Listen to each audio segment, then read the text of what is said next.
Welcome. This is the General Internal Medicine Board Review. I'm Ann Pinto. I have nothing to disclose. So our first case is a 46-year-old male who presents for follow-up of hypertension. He takes lisinopril 40 milligrams, hydrochlorothiazide 25 milligrams, and amlodipine 10 milligrams. He's compliant with his medications. His blood pressure is 152/92. What would be the best choice of an additional medication to control his blood pressure? A, aliskiren, B, spironolactone, C, doxazosin, D, bisoprolol, or E, valsartan?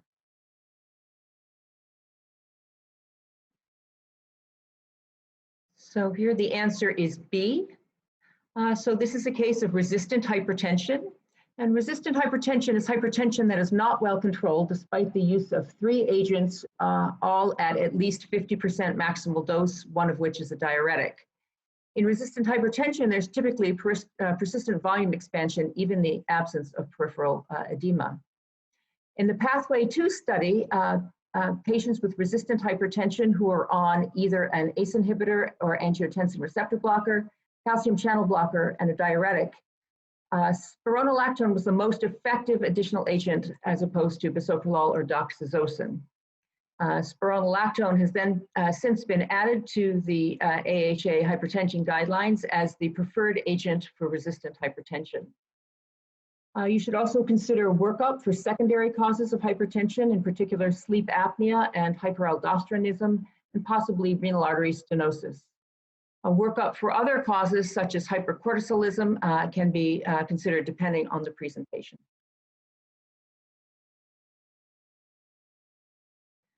All right, so case 2 is a 65-year-old professor who presents after a colleague found him wandering, unable to find his office. His wife reports several falls and 2 episodes where he thought he saw another person at the dinner table with them, and that he thrashes around violently in his sleep. Only 1 year ago, he accepted a major prize for his research. On exam, he is orthostatic with slowed speech and some limb rigidity. He does not have a tremor. He has marked difficulty with clock drawing. B12, TSH, and RPR are all normal.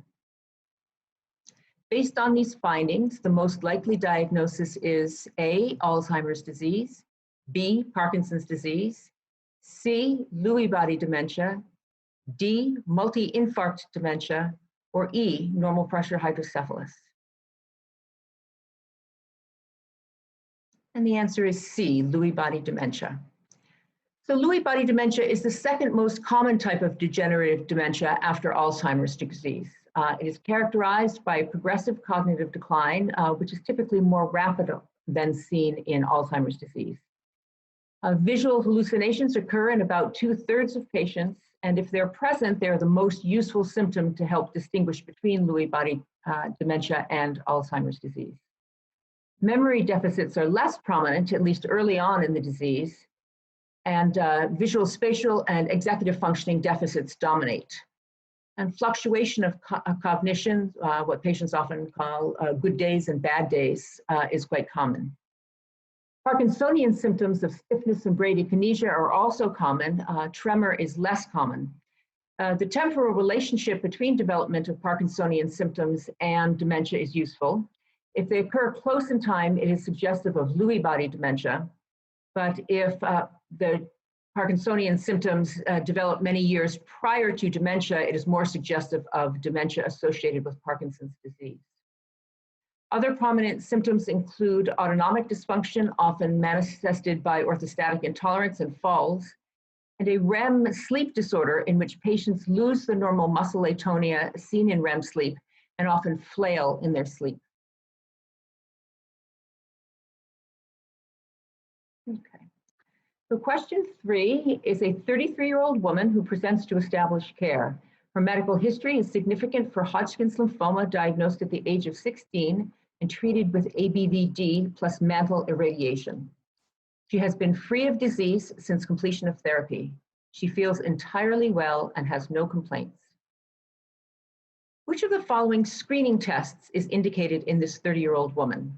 A, annual mammograms, B, annual breast MRIs, C, an echocardiogram every other year, D, an annual TSH, or E, all of the above? And the answer is E, all of the above. So just a first few points about pediatric cancer survivorship in general. Childhood cancer survivors are at an increased risk of treatment-related toxicities, both malignant and non-malignant. The risk varies with the treatment regimen, and therefore it's imperative that you understand the specifics of what their treatment was. You should have a high index of suspicion for serious illness, even in younger patients. In terms of Hodgkin's survivors, there is an 18-fold increased risk of a secondary malignancy. The risk of cancer is almost 1 in 4 at 30 years post-treatment, and even higher in women. And about 13% of female survivors will have breast cancer by the age of 40. Cardiovascular complications from mediastinal irradiation are increased if they also received anthracycline treatment with, say, adriamycin. Accelerated atherosclerosis is the primary cause of death, but valvular disease, LD dysfunction, and arrhythmias are common. Thyroid dysfunction occurs in as many as 30% of survivors, and infertility and premature menopause are common. And finally, there is a high incidence of anxiety and PTSD. So for this particular case of a woman with chest irradiation and treated with chemotherapy, she should be receiving mammograms and breast MRIs annually from the age of 25 or 8 years post-treatment, whichever is latest. She should be receiving, should be having an echocardiogram and EKG at least every other year. She should have annual thyroid testing. And if a patient has had pelvic or abdominal radiation, which this patient did not, they should start screening colonoscopies at age 35 or 15 years post-treatment. And finally, don't forget immunizations if the patient has undergone a splenectomy. This is a superb website of pediatric cancer treatment where you can research complications and suggested screening by specific treatments. So question 4 here. A 68-year-old male complains of urinary urgency, frequency, and awakening 3 times a night to urinate. He denies hesitancy, terminal dribbling, a weak stream, or straining to void. He has cut back on caffeine and alcohol with no improvement in his symptoms. On exam, his prostate is mildly enlarged, smooth and symmetrical. The post-void residual is 25 milliliters. His urinalysis is unremarkable, and his PSA and renal function are normal. The best first choice of medication for him would be A, tamsulosin, B, solifenacin, C, finasteride, D, sildenafil, or E, bladder Botox.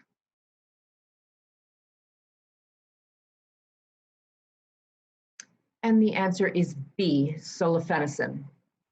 So male urinary tract symptoms are common and bothersome. They're estimated to affect over 50% of men over the age of 65 years. And it's important to recall that not all male lower urinary tract symptoms are due to prostatic enlargement.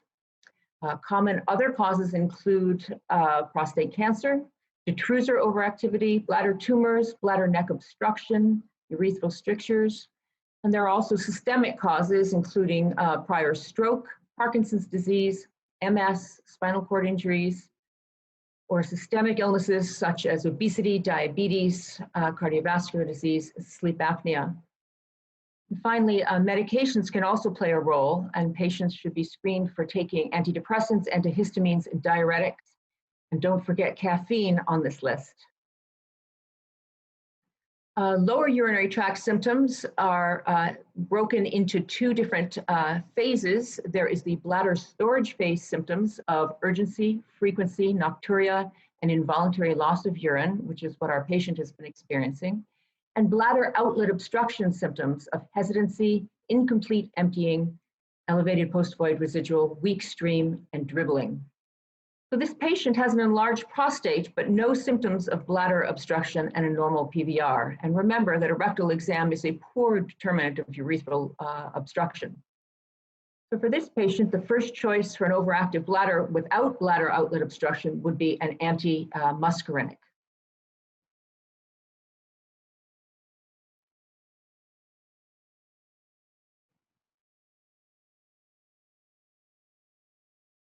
Okay, question 6. Which of the following patients should be treated for a latent TB infection? A 58-year-old starting hemodialysis with a PPD of 10 millimeters. B, a 27-year-old student from Uganda with a PPD of 5 millimeters. C, a 34-year-old injection drug user with cough and weight loss. D, a 24-year-old suburban teacher with a PPD of 10 millimeters. E, a 45-year-old healthy spouse of a patient with active pulmonary TB and a negative PPD.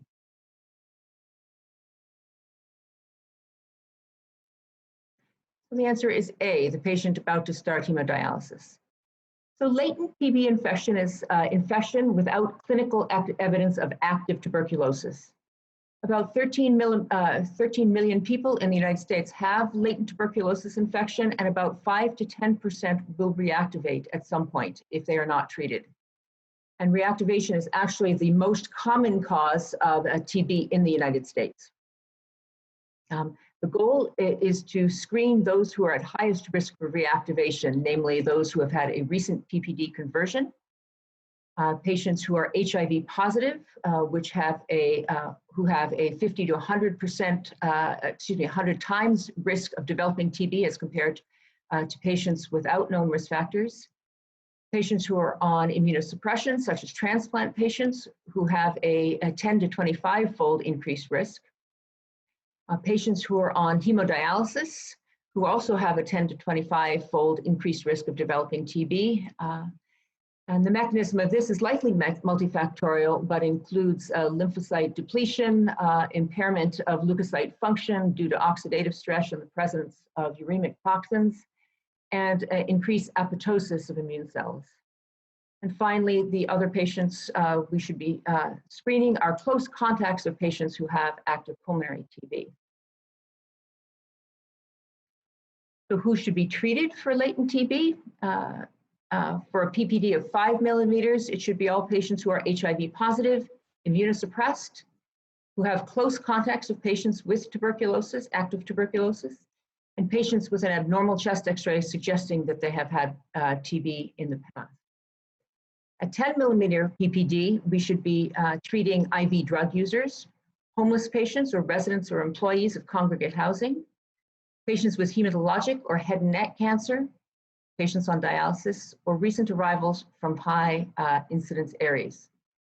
And it's important to also note that both the PPD and the interferon gamma release assays are poor predictors of who will progress to active TB. What we're measuring in these tests are a measurement of a memory T cell response, but this does not indicate who is most likely to progress. So for this case, the hemodialysis patient is high risk for reactivation and should be treated. The young student from Uganda has a borderline positive test and was born in an endemic area, and so likely has acquired his positive PPD from early exposure, and therefore he has a low risk of activation. In patients from countries that use BCG vaccination, which can interfere with skin testing, an interferon gamma release assay might be a better test. The IV drug user who had a cough and fevers has symptoms of active pulmonary TB and should be tested for the same with sputum AFB testing. The suburban school teacher should probably not have been tested, so low-risk patients should not be tested, but if they are, they should not be treated unless their PPD is 15 millimeters. And in terms of the patient who was a close contact of someone with active pulmonary TB, they had a negative PPD, so there's nothing to suggest that they currently have a latent TB infection. However, they are at high risk for contracting TB and should be retested again in 8 to 10 weeks.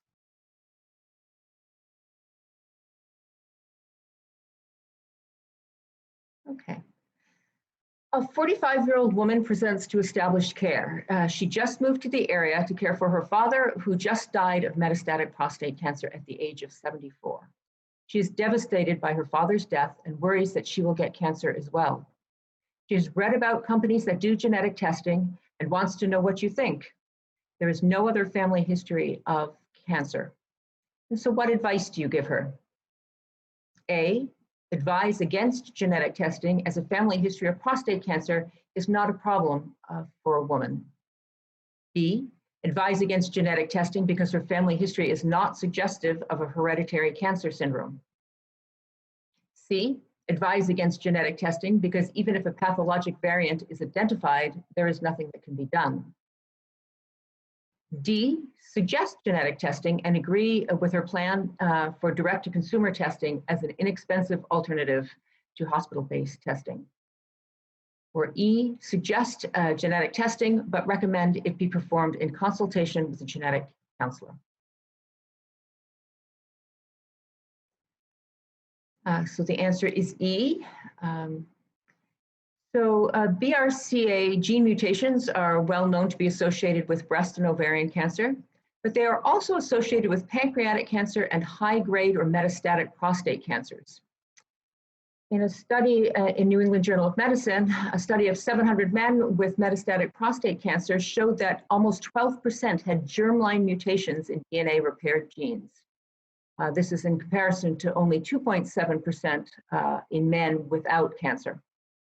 The most common gene affected is the BRCA2 gene, which was present in 44% of these patients. And interestingly, the mutation frequency did not differ whether the patient had a family history of prostate cancer or their age at diagnosis. As a result, the 2020 National Comprehensive Cancer Network guidelines now include a recommendation to test anyone with a first-degree relative who has pancreatic cancer or metastatic or high-grade prostate cancer, regardless of the age at which they were diagnosed. You obviously should continue to test anyone with a first-degree relative with ovarian cancer at any age. And on the next slide, I have guidelines for specifics of whom to test with a family history of breast cancer. We're not going to go through this test, but I just copied the entire testing criteria for your reference. So genetic testing is a multi-step process that should involve a genetic counselor and specialty physicians in either genetics, oncology, or whatever area would be most appropriate. There are multiple issues, including issues of stigma, privacy, the implications of the result for the patient and also their family members, and the need for appropriate referral for risk mitigation. Guidelines also recommend only testing for conditions for which some sort of risk mitigation and/or treatment is available.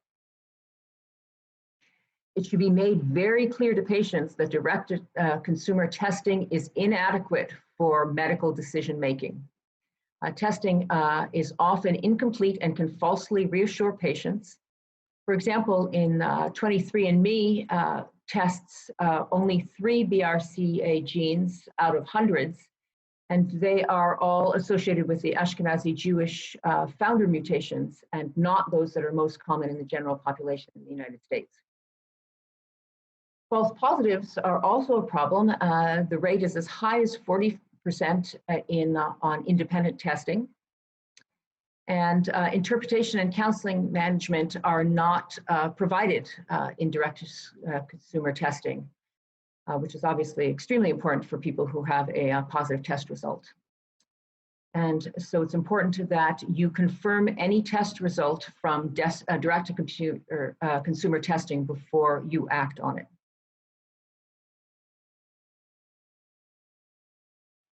Oh, question 8. A 67-year-old male presents for follow-up after a spell of left arm weakness that lasted for 30 minutes and then resolved spontaneously. His medical history is significant for hypertension and hyperlipidemia. His neurologic exam is completely normal. His MRI brain and MRI head and neck showed no infarct or hemodynamically significant stenosis, and an echocardiogram was normal, and a 7-day event monitor showed no significant arrhythmias. Which of the following is the best option for long-term secondary prevention of stroke in this patient who has had a TIA? A, warfarin, B, cyclopidine, C, aspirin, D, silostazol, or E, aspirin plus clopidogrel?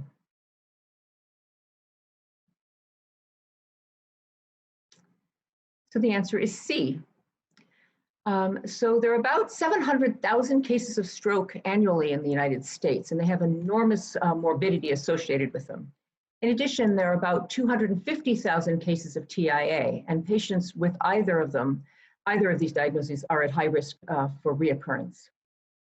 Antiplatelet therapy has shown to be effective for secondary prevention, and the current guidelines recommend the use of aspirin, and a daily dose of 81 milligrams is just as effective as a higher dose.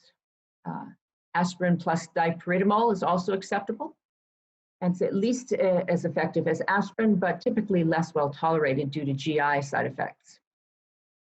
Clopidogrel monotherapy is also comparable to aspirin, and on average, the risk of stroke is reduced by about 22% with any of these agents. Aspirin plus clopidogrel is comparable to aspirin alone for stroke prevention, but with increased risk of bleeding. So it is not favored then for secondary prevention. And the one exception to that may be that there might be a use for short-term dual antiplatelet therapy in patients with low-risk stroke or low-risk stroke or high-risk TIA. It started within 24 hours of the event. Warfarin should not be used in patients with a non-cardioembolic TIA or stroke. Ticlopidine is effective for prevention, but it is associated with significant side effects, including severe neutropenia, rash, and diarrhea that make it a less desirable medication.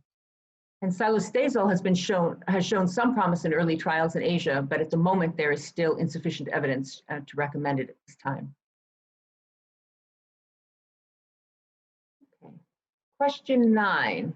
A 72-year-old female with COPD with FEV1 over FVC of 0.7, FEV1 55% predicted, presents for follow-up. She's had a good year with no exacerbations, but notes a slowly progressive loss of exercise tolerance, finding it hard to keep up when walking with her family due to breathlessness. Her current medications include daily inhaled tiotropium and albuterol ERN. What is this patient's GOLD classification?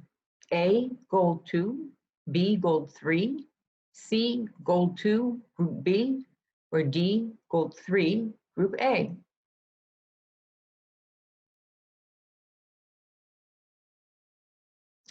So the answer is C. So the GOLD classification underwent major revision in 2017, and there have been several updates since. In the original GOLD classification, patients were stratified by the results of their pulmonary function tests only. However, there's a great deal of heterogeneity in patient outcome when spirometry alone is used to risk stratify, and therefore classification was changed to include additional clinical characteristics as well as spirometry. So on the old GOLD classification, we use spirometry alone. On the current GOLD classification, we add measurements of functional capacity and frequency of exacerbations as well. This is done fairly easily. The modified MRC dyspnea scale is probably the easiest one that's used to assess capacity. And it's a simple yes or no question. Do you have symptoms with walking uphill or hurrying, or no symptoms at all?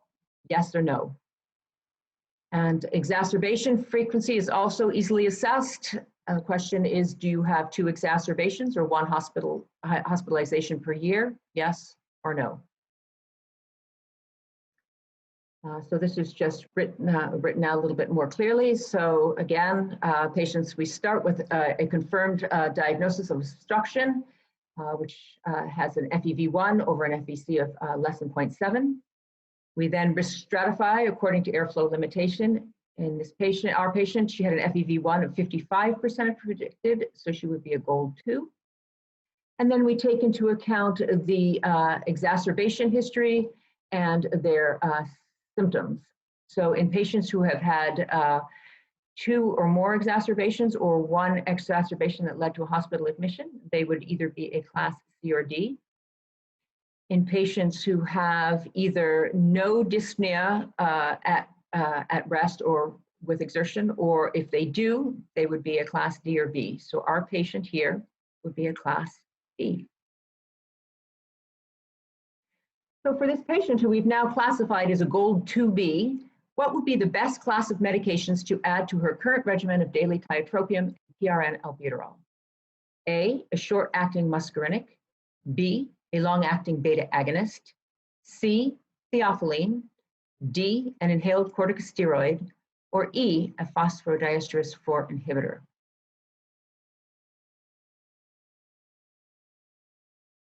So the answer would be B. So for gold 2B patients who are still symptomatic despite the use of a single long-acting bronchodilator, either a long-acting muscarinic antagonist or a long-acting beta agonist, they should be escalated to combination therapy with both. This has been shown to increase FEV1, it reduces exacerbations, and it reduces symptoms compared to monotherapy. Inhaled steroids actually increase the risk for pneumonia, and their risk should be reserved for patients who fail dual long-acting bronchodilator therapy. So if there is insufficient response, at that point, you can escalate to adding an inhaled corticosteroid. And finally, the most recent GOLD updates recommend using the eosinophil count as a biomarker to suggest which patients are most likely to benefit from steroids. So patients with an eosinophil count of less than 100 are likely not to benefit from the addition of an inhaled corticosteroid, whereas patients whose value is greater than 300 likely will benefit.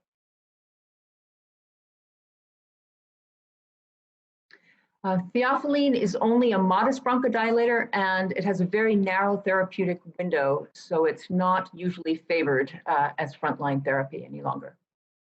And PDE4 inhibitors also only show a moderate benefit, and their use is really reserved for patients with frequent exacerbations despite maximal inhaled therapy.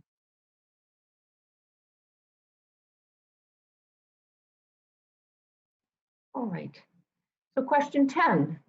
24-year-old male presents to you for a routine exam. He feels entirely well. He was born in China and emigrated to the United States.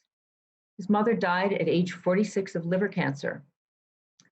His testing reveals that he is surface antigen positive, surface antibody negative, core antibody positive, E antigen positive. He has normal transaminases and a viral load in excess of 100 million. So what would be the best next step in his care? No intervention, repeat testing in 3 months and consider treatment if the ALT is elevated. B, no intervention, repeat testing in 3 months and consider treatment if the viral load does not decline. C, refer for liver biopsy. Or D, start entecavir.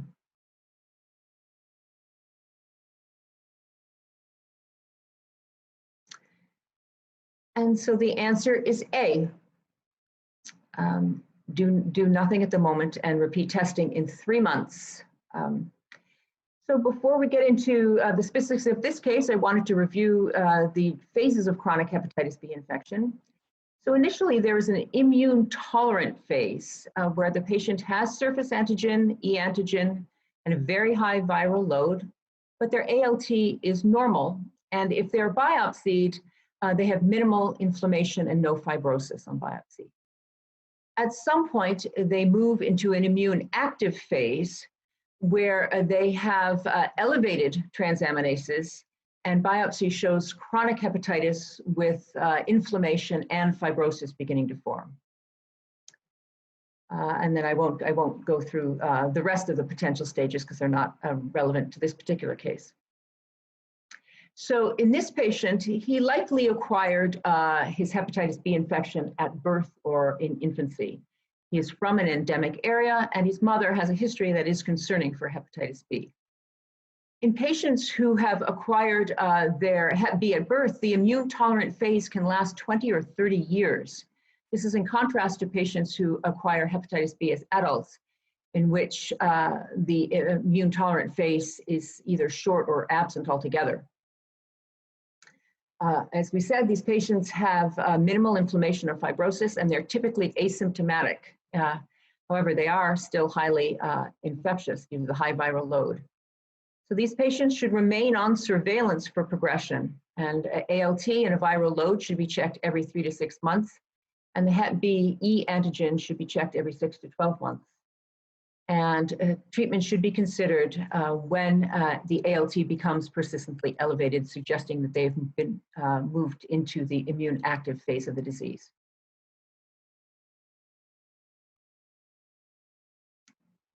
Okay. So question 11.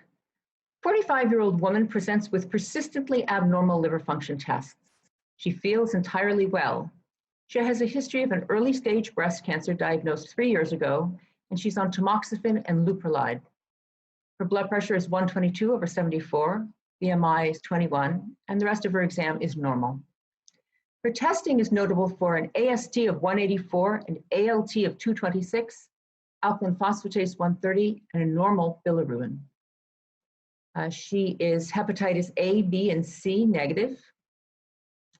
Anti-nuclear antibody, anti-mitochondrial antibody are both negative. She has an elevated ferritin, but her iron saturation is only 28%. And on liver ultrasound, she's found to have a fatty liver. So what would you do next? Would you recommend weight loss of 5% of her body weight? B, prescribed steroids. C, prescribed N-acetylcysteine. D, discontinue medications. Or E, refer her for a liver biopsy.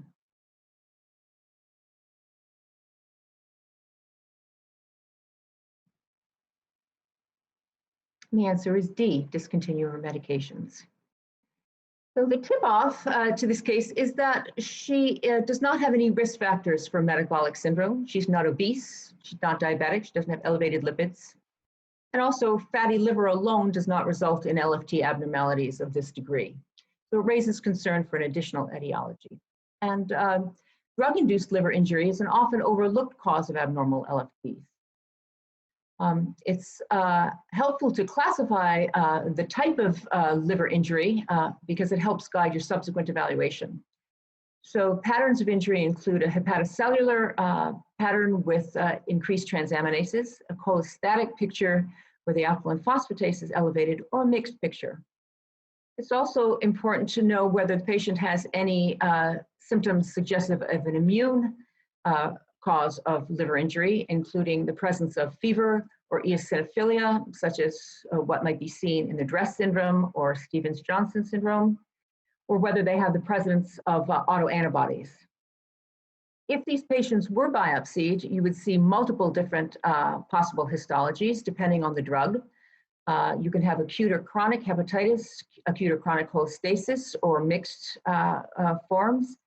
Patients also less likely can have steatosis, steatohepatitis, granulomas, and fibrosis. The onset of liver injury can occur within days of starting medication or up to a year after the medication, even if they are no longer taking the culprit medication. There has been a lot of work trying to predict who is going to be at risk for these idiosyncratic drug reactions. However, most of the reactions seem to be related to the specific drug. So for example, age is a factor, but there are some drugs in whom children have increased risk, such as with aspirin or valproic acid, and other medications where adults have the increased risk. Same thing holds for gender. For example, women are more likely to develop drug-induced liver injury with the use of antibiotics, but they are not at increased risk versus men across all medications as a whole. Genetics also clearly play a role. For example, specific haplotypes are associated with severe cutaneous drug reactions. For example, the HLA-B 5701 haplotype for a reaction to abacavir in Caucasians, and the HLA-B 5801 haplotype for allopurinol hypersensitivities that's found in certain Asian populations.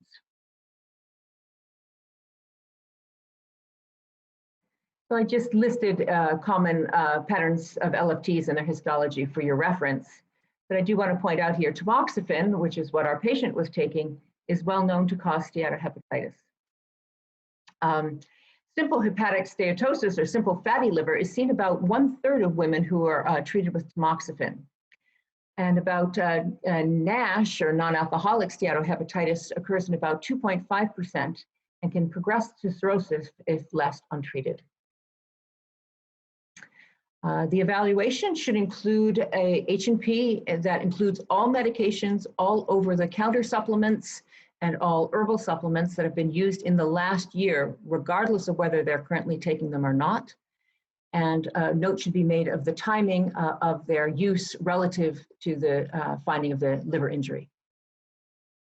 In patients who have a hepatitis or mixed picture, viral hepatitis serology should be sent, and CMV and EBV serologies can also be sent, and if the clinical picture warrants it. Autoimmune serologies, ANA, AMA, and ASMA should all be sent, and a patient should undergo some type of liver imaging. In a cholestatic pattern of a drug-induced liver injury, imaging is probably the most important place to start. They should have an ultrasound, and if that is insufficient, proceed to cholangiography, either MRCP or ERCP. They should also have serologies for primary biliary cirrhosis. Patients only need a liver biopsy if an autoimmune cause is suspected, if you're planning on treating the patients with steroids, or if they progress or fail to resolve after discontinuation of the culprit medication.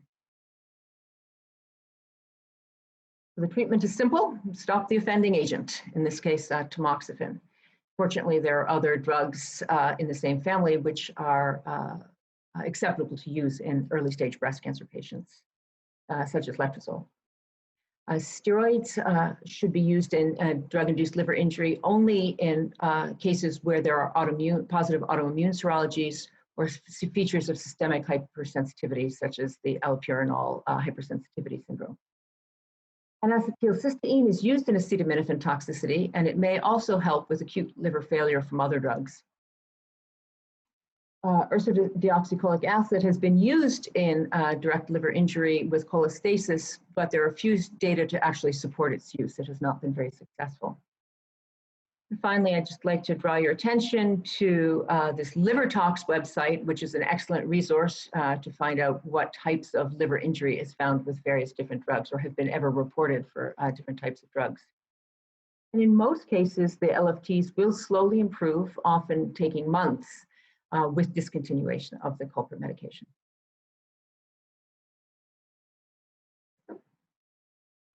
So question 12, 32-year-old woman presents for preconception counseling.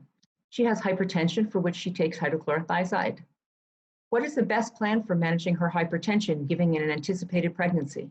A, continue the hydrochlorothiazide. B, replace it with spironolactone. C, replace it with nifedipine.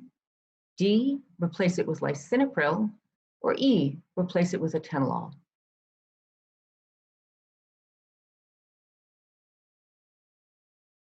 And the answer is C. So the terminology of hypertension in pregnancy can be somewhat confusing, so we'll just review it. Chronic hypertension is hypertension that predates pregnancy. This is distinct from gestational hypertension, which is hypertension that begins after the 20th week of pregnancy and without evidence of end organ damage. Preeclampsia is hypertension associated with symptoms, typically pulmonary edema, visual changes, or headache. Proteinuria is also very common, but is no longer essential for diagnosis. It's also associated with thrombocytopenia, abnormal liver function tests, and impaired kidney function. So the first line choices in pregnancy are nifedipine and labetalol. Methyl-dopa can also be used, although that's not a drug that's much in use in any other domain at this time. The use of diuretics is controversial in the absence of edema and is not favored. In particular, you should avoid atenolol, which has a possible increased risk of intrauterine growth retardation. And you should avoid medication that affects the renin-angiotensin system, including ACE inhibitors, angiotensin receptor blockers, and mineralocorticoid antagonists due to the increased risk of fetal renal abnormalities, intrauterine growth retardation, or fetal death.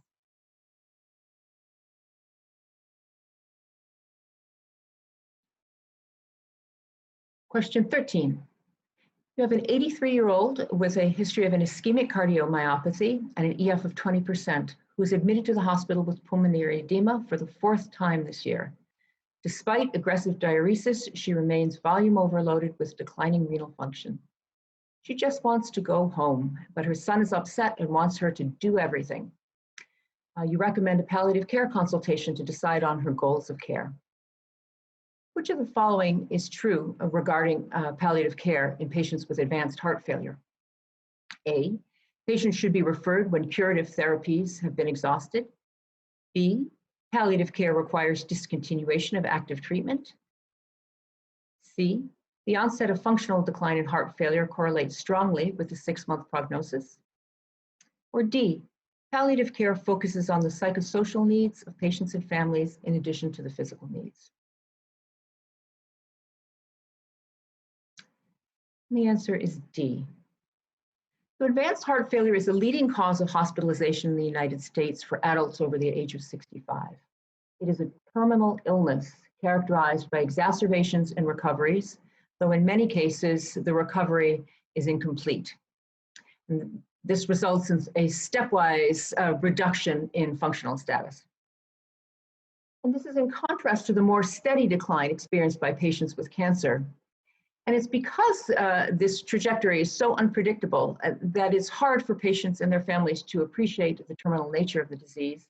And it makes it also hard for physicians to prognosticate for them. And despite being used interchangeable by many people, palliative care and hospice care are not synonymous. Palliative care is an approach that improves quality of life of patients facing a life-threatening illness. It can be introduced at any time during the course of treatment, and it does not preclude active treatment. It is predicated upon shared decision-making between the patient and physician, in which patient goals and wishes are elicited, and encourages advanced care planning. And it can also help with easing a transition to hospice care if and when that should become necessary.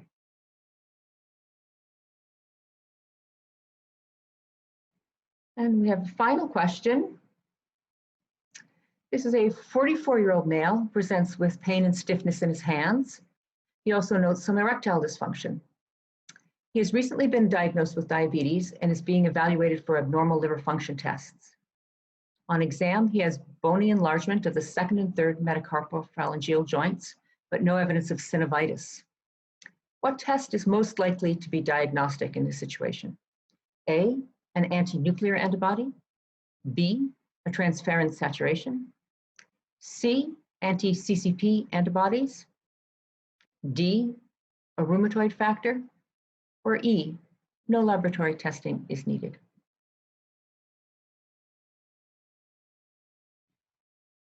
And the answer is B, a transferrin saturation. So this is a case of hemochromatosis. A hemochromatosis is an iron overload syndrome as a result of mutations in the HFE gene, and it affects in about 1 to 200 to 500 people in the United States. Early symptoms are an arthropathy, and this arthropathy typically is evident about a decade earlier than people typically develop osteoarthritis. So in their 40s in men and in their 50s in women. It's also associated with fatigue and impotence, and late complications are diabetes, cirrhosis, and cardiomyopathy. So a polyarticular symmetric arthritis is common, and the classic textbook finding is bony enlargement of the 2nd and 3rd metacarpophalangeal joints without synovitis. And the synovitis is a presence of, or the absence, I should say, of synovitis is what helps distinguish it from rheumatoid arthritis. These patients should be screened by checking a transferrin saturation. And if it is greater than 60% in men or greater than 50% in women, they should be referred forward for genetic testing for hemochromatosis. I should mention that although this is the classic arthropathy seen in hemochromatosis, patients with hemochromatosis can also have an intermittent inflammatory arthritis from calcium pyrophosphate deposition disease. And that's it for today. I hope you enjoyed these cases, and I hope you and your patients all stay well in this current situation. Take care.